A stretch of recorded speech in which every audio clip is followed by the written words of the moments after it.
Salut Foll, c'est la fin, on se retrouve pour une nouvelle vidéo Lego Review.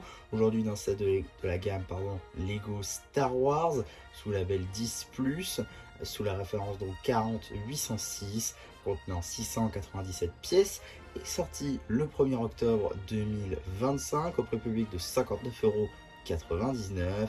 On va bien évidemment parler aujourd'hui de l'AT-AT en pain d'épices, qui est donc le set Lego Star Wars de Noël, si on oublie le calendrier de l'Avent bien évidemment.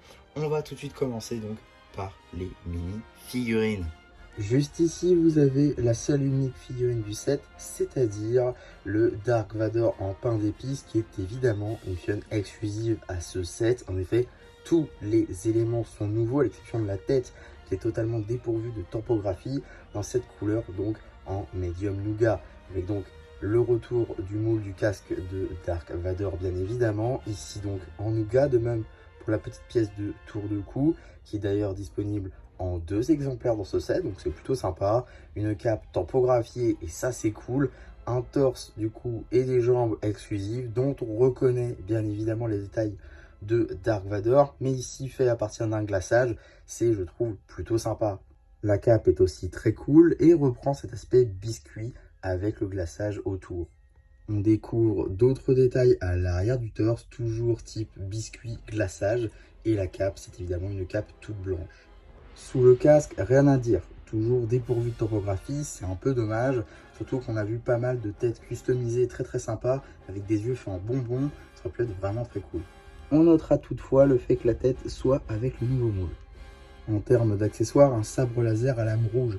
Ils auraient pu pousser le truc jusqu'au bout et nous faire un sabre laser en sucre d'orge. Ça aurait pu être vraiment très sympa, d'autant plus que les pièces sont disponibles dans ce set, donc ça aurait pu être vraiment cool. Mais bon, c'est toujours très bien. On notera également un petit gâteau. En conclusion, c'est franchement une très bonne mini-figurine. Est-ce que ça vaut l'achat de ce set? Peut-être. En tout cas, non, une figurine très sympa, qui, je pense, a toute sa place dans sa collection. Donc, franchement, beaucoup de détails, et pour du Star Wars, ça fait plaisir. Avant de continuer cette review, on va tout de suite parler du petit Demon Brick qui est bien évidemment présent dans ce set, même si en vrai on s'en fiche pas mal.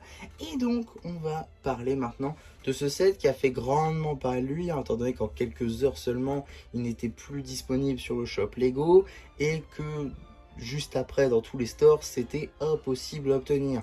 J'ai obtenu le mien donc lors de l'ouverture du dernier Lego Store, c'est-à-dire le Lego Store de la Défense à Paris, parce que ils avaient donc tout leur stock quelques jours après, donc quelques semaines techniquement après la sortie du set, et donc j'ai pu avoir mon exemplaire. D'ailleurs j'étais très content de pouvoir l'avoir. En tout cas, petit set plutôt sympathique dont on va parler aujourd'hui. Tout d'abord, c'était plutôt sympa à monter. C'était mon premier AT-AT que je montais dans ma vie, et c'était franchement plutôt cool. Donc on a commencé par, on va dire, le corps juste ici, puis on est sur la tête, et après on a fait les jambes. Les jambes que je trouve peut-être un peu fines, mais on va y revenir. On a donc tout d'abord ici le cockpit, plutôt détaillé majoritairement Dark Orange, avec des détails de glaçage ici en blanc, comme on a pu le voir sur la fin de Dark Vador, avec pas mal de détails colorés bien évidemment pour coller avec l'ambiance pain d'épices. On retrouve notamment du rouge, du blanc, du vert, du rose, donc voilà, c'est plutôt cool. Donc on a ici des panneaux, voilà, plutôt cool, avec du coup des guirlandes juste là aux diverses couleurs. Ça fait vraiment ambiance Noël pour le coup, j'aime beaucoup. Le même du coup de l'autre côté, et on peut ouvrir juste ici ces différents panneaux, tac, pour accéder donc à l'intérieur de notre set. À l'intérieur donc on va avoir ici une petite table avec une petite tasse, une petite place assise, un petit tapis que vous ne voyez pas à cause de la table, mais voilà, ici ce sera peut-être mieux, un petit siège, voilà, une petite accroche pour un sucre d'orge, et ici le sabre laser de bien évidemment donc Dark Vador, une place assise, pardon, une cheminée avec des petites chaussettes, mais surtout une étoile de la mort. Et oui, si vous n'avez pas 1000 € à dépenser, et ben vous l'avez là, ça c'est cool. On a également quelques petits cadeaux juste ici de rangée, un plus grand et un plus petit, un carré et un rond. Voilà, bon, classique, histoire de remplir un peu tout ça. On notera également les couronnes de Noël sous les panneaux pour la décoration murale, qu'on du coup on ne voit pas. En tout cas, c'est quand même plutôt sympa, je trouve. Au niveau de la tête, on a également un cockpit qui laisse donc une place pour une mini-figurine, d'où peut-être l'intérêt d'une seconde mini-fun, pourquoi pas, je ne sais pas, un officier en bonbon, on aurait pu voir en transparence, ça peut être plutôt cool pour le coup, je pense que ça se serait également bien vendu avec, peut-être même avoir les collectionneurs de de monochrome, ça aurait pu être vraiment cool, dommage qu'il ne l'ait pas fait. Par exemple, un officier impérial ou un pilote d'AT-AT en gélatine, ça aurait pu être vraiment très cool et coller avec l'ambiance bonbon et tout, gâteau de cet AT-AT. On notera également donc juste ici les petits missiles faits en sucre d'orge. Voilà ce que je disais tout à l'heure avec le sabre laser de Dark Vador. C'est dommage qu'il n'ait pas fait avec cette pièce-là, même en transparent. Ça peut être vraiment très cool pour faire le sabre laser. Bon, c'est pas très grave, mais du coup, elles sont quand même utilisées ici en guise de canon, ce que je trouve plutôt cool. Et même en bas, on retrouve cet aspect ici, donc canne à sucre. Enfin, du coup, oui, ça se fait bonbon, quoi. Avec ici les bâtons donc de ski. On reconnaît également beaucoup la forme de la TAT, je trouve, hein, avec cette tête, avec du coup une petite trappe qui permet d'ouvrir.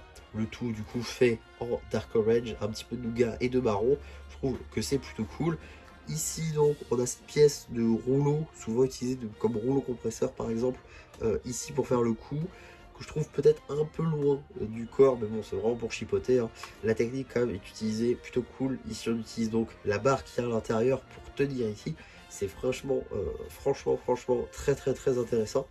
Et enfin, donc, on a les pattes, juste ici, qui sont réalisées à partir de cette forme-là. Tac, on va mettre des pièces techniques qui ont des studs, donc qui peuvent faire le lien entre le technique et le système, afin d'y placer des plates en Dark Orange. La décoration, on a des tiles 3x3 en rond, qui sont franchement très cool. Ici, on a encore des petits bonbons. On a pour les pattes ces pièces de gâteau qui étaient arrivées avec la gamme Dots. Ici, du coup, utilisées comme pattes pour notre AT-AT. Je trouve que ça marche assez bien. Les petits nœuds ici, je crois que le rouge d'ailleurs est un petit peu plus rare que le rose. Donc voilà, ici, vous en avez beaucoup, 4. Donc c'est assez énorme. En tout cas, voilà, les pattes sont amovibles, bien évidemment. J'ai mis comme ça pour faire comme s'il avançait. Mais vous pouvez vraiment les mettre comme vous voulez. Voilà, c'est cool. Et les pattes suivent, évidemment. Donc, tac. On va essayer de le remettre à la bonne inclinaison. Mais si c'est bon. Donc voilà. On a également une petite décoration juste ici de type cerise, comme cerise sur le gâteau. Donc ça, c'est plutôt cool. Et à l'arrière, par contre, on n'a rien. Voilà, un peu dommage, mais bon, c'est pas très grave. Globalement, si je devais revenir là-dessus, ce serait un très bon set avec beaucoup de pièces assez cool. Je pense notamment à cette île 3x3 à ronde. Je pense également aux pièces de gâteau, les nœuds, j'ai vu qu'elles étaient un peu plus rares. Voilà, beaucoup de 4x4 aussi. On a 4 du coup dans ce set, donc c'est assez énorme. En tout cas, voilà, beaucoup de pièces qui peuvent être plutôt cool. Et en tant que fan de Star Wars, si vous faites du mock, voilà, des scénettes pour vos mini-figurines, pardon, vous avez beaucoup de Dark Orange dans ce set. Dark Orange, souvent utilisé pour représenter du Geonosis. Et ça, je trouve ça plutôt sympa juste ici, que ce set soit quasiment complètement en Dark Orange, qui est une couleur un peu plus rare, moins aujourd'hui, mais qui l'a été pendant très longtemps. Et donc avoir beaucoup de pièces de cette couleur-là pour des mocks, ça peut être plutôt sympa. Également, je voulais finir cette review par pas mal de choses. Tout d'abord, le fait que ce set a eu beaucoup de variations. Ce que je veux dire par là, c'est qu'avec le site Rebrickable, qui permet donc de faire des alternate builds avec vos sets, il y a eu beaucoup de véhicules Star Wars qui ont été faits. J'ai vu notamment du Faucon Millennium, j'ai vu, je crois, du X-Wing. En tout cas, beaucoup de véhicules Star Wars qui, du coup, peuvent être faits également en pain d'épices avec ce set. Et ça, je trouve ça vraiment cool, qu'avec ces pièces-là, on puisse faire plusieurs vaisseaux Star Wars dans cette même collection. Voilà, c'est un peu venu nulle part. On va pas se mentir, ce set est un peu venu nulle part. Et l'idée que potentiellement on peut en faire plusieurs de ce même style avec ce set qui nous a pris de surprise, franchement c'est vraiment cool. Et j'espère que Lego, pourquoi pas, on refera d'autres. Ça peut être vraiment sympa, pas forcément en Star Wars, même si je pense qu'en Star Wars ça peut vraiment plaire avec toutes les figurines qu'ils peuvent faire en pain d'épices. Mais très honnêtement, c'est un très bon type de set, évidemment, qui est très de niche, il faut aimer Star Wars et Noël en même temps, voilà, pour faire un mix. Mais si, comme moi, vous êtes fan de Star Wars, vous avez un sapin de Noël, et que du coup vous cherchez une décoration Lego, je pense que ça peut très bien passer. En tout cas, voilà pour ma review de ce set. Si je devais conclure cette fois, c'est un vraiment très bon set. Si vous avez l'occasion de le prendre, prenez-le. Même à 60 euros, c'est clairement rentable. C'est un très bon set rapport qualité-prix. Vous avez une chaîne de folie à l'intérieur. Vous avez une construction de folie. Et si la TAT ne vous plaît pas, vous trouverez forcément un autre modèle sur Unbreakable qui vous permettra de faire notamment un faucon Millennium. Et ça, je pense que ça peut mettre tout le monde d'accord. En tout cas, voilà pour cette review. En conclusion d'un très bon set. Simplement, peut-être que Lego ne s'attendait pas à avoir autant de bons avis dessus et à en vendre autant des palettes entières. Donc voilà, c'est un peu le seul défaut, on va dire, sur la commercialisation de ce produit, qui, je le rappelle, sort à la fin de cette année 2025. Voilà donc pour cette vidéo, j'espère qu'elle vous aura plu. Surtout, n'hésitez pas à me le dire en commentaire, n'hésitez pas non plus à liker la vidéo, à vous abonner, à partager. Et voilà, bah, du coup, moi c'était MC qui vous dit bye bye.